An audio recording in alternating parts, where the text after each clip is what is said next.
Hi అండి. ఈరోజు recipe వచ్చి గోంగూర పప్పు అండి. చాలా టేస్ట్గా ఉంటుందండి. ఎవరికైనా నచ్చినట్లయితే లైక్ చేయండి. ఓకే, రెసిపీ చూపిస్తున్నానండి. ముందుగా కుక్కర్ పెట్టుకొని కొంచెం కడిగి పెట్టుకున్నాం కందిపప్పు యాడ్ చేసుకోవాలండి.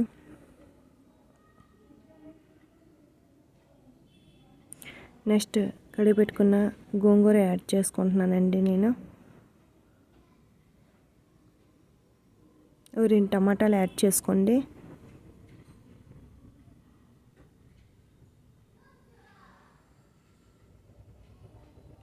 ఒక 3 పచ్చిమిర్చి యాడ్ చేసుకోండి.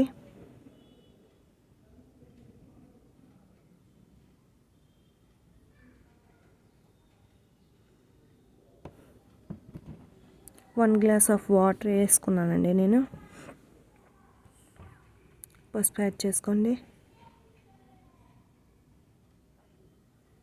సాల్ట్ యాడ్ చేస్తున్నానండి. టేస్ట్ తగ్గట్టు సాల్ట్ యాడ్ చేసుకోవాలి. నెక్స్ట్ కారం యాడ్ చేశానండి. ఆల్రెడీ పచ్చిమిర్చి ఉన్నాం కనుక చూసుకొని యాడ్ చేసుకోండి. ఓకే, నేను అవన్నీ కలిపేసి ఒకసారి విజిల్ పెడుతున్నానండి. 3 విజిల్స్ అయితే చాలండి. 3 విజిల్స్ వచ్చాక నేను చూపిస్తున్నానండి. ప్రెషర్ అంతా తీసుకోవాలండి పైకి ఎత్తే. చూడండి, బాగా ఉడికిపోయిందండి. మీరు మ్యాషర్తో అయినా మ్యాష్ చేసుకోవచ్చు, లేదంటే పప్పు గంటతో అలా తిప్పుతూ ఉంటే మ్యాష్ అయిపోద్దండి. నేను జస్ట్ అలా తిప్పానండి. కడాయి పెట్టుకొని పోపు పెట్టుకోవడమేనండి. కడాయి పెట్టి ఆయిల్ యాడ్ చేస్తున్నానండి.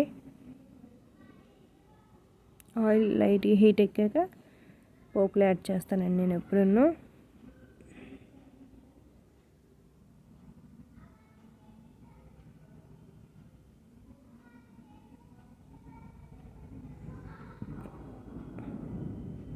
ఇంగువ లైట్గా యాడ్ చేస్తున్నానండి. టేస్ట్ బాగుంటుందండి ఇంగువ యాడ్ చేసుకుంటే. పోపు పెట్టేసానండి. పోపు పెట్టడం అయిపోయింది. ఇంకా పప్పు అంతలో వేసిస్తే పప్పు అయిపోయినట్లేనండి.